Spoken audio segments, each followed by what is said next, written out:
Hello everyone, this is Opposite here, and today I've thought to myself, why shouldn't I try something new? So, I've decided to make a top 10 list, specifically a Mass Effect one.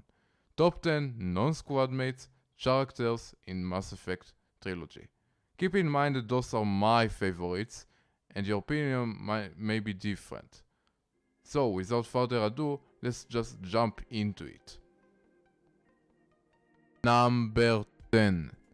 The Krogan Kargesh. You first meet Kargesh when exploring the Citadel while playing the Mass Effect 2. He's standing there talking to another Krogan about the fish in the lakes of the Presidium.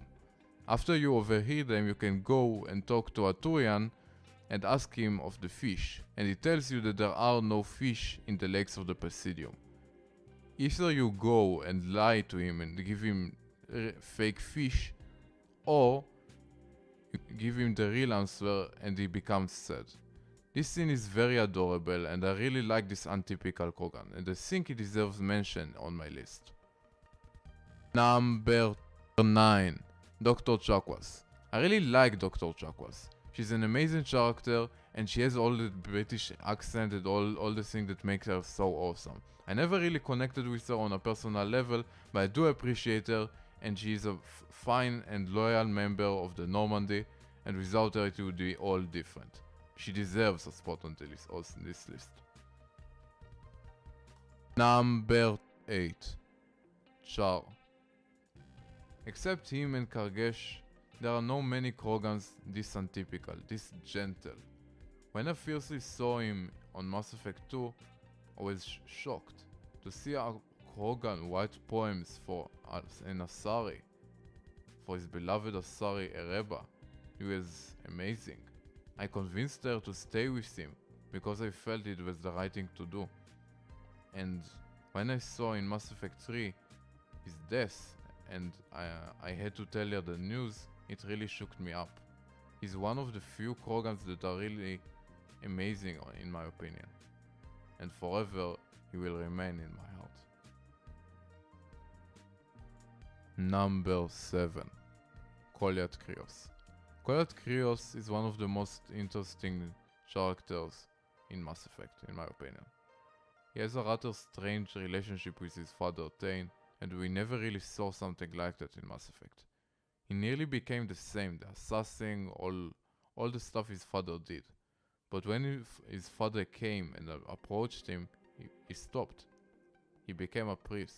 He prayed and he lived his father's dream. And eventually, he became a better person.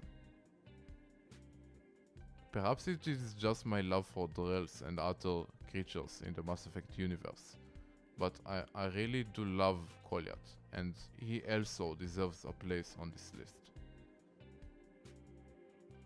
Number 6. Nyreen Kandros. Nyreen was one of the, if not the first female Turian we have seen in a Mass Effect game.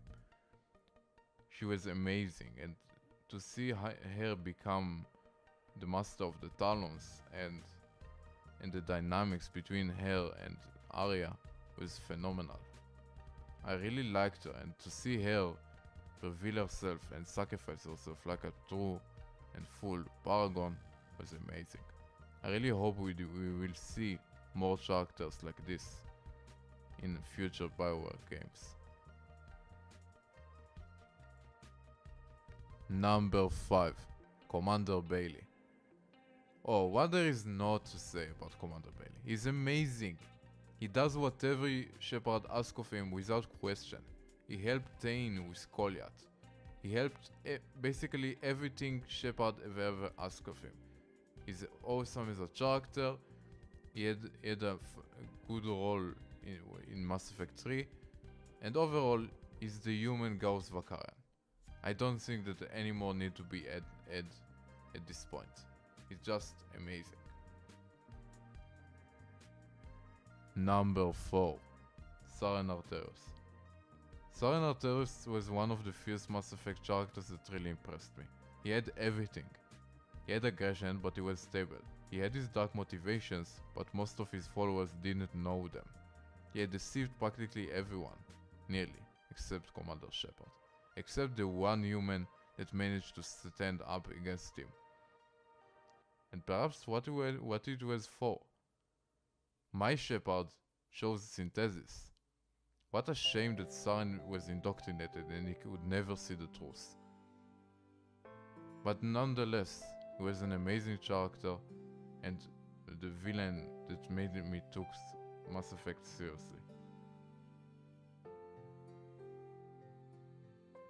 Number 3. Arya T'Loak. Arya T'Loak is the perfect renegade. She is charismatic but cruel. Merciless but not reckless. She has it all. And yet, she still helps Shepard when the time comes. She knows what's at stake. And for that, I really appreciate her. Omega couldn't have a better leader, and overall, she's an amazing character. She deserves this spot on this. Number 2. The Elusive Man. The Elusive Man was just so mysterious. He has this vibe that was never really present in Mass Effect. He was so different from everything else. He was practically a genius to make Cerberus and all that and to actually work. He manipulated everyone to his cause. And eventually he helped you in Mass Effect 2. He made the game so special. But even the master of manipulations of Cerberus, wasn't invincible to the Reaper's abilities. He was indoctrinated, just like anyone else. And for that, there's one character better than him.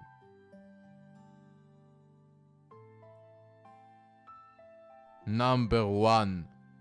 Captain David Edward Anderson. This man is beyond amazing. He's godly. This man is what makes the all other Mass Effect characters amazing. He's the standard for the quality. He's the best voice actor. He has the best lines, and overall, he's so awesome. He helps you every time. He always believes in you. He always does the right thing. He's always there for you. He's the king of all the characters, in my opinion, except the squad ones, perhaps. He is the king and will ever be on my heart. Thank you, Anderson. Thank you, Bauer, for creating this character. What do you think about all of this? Do you agree with my choices? Would your list look different? Comment it down below. Thanks for watching, and until next time, this is Opused, signing off.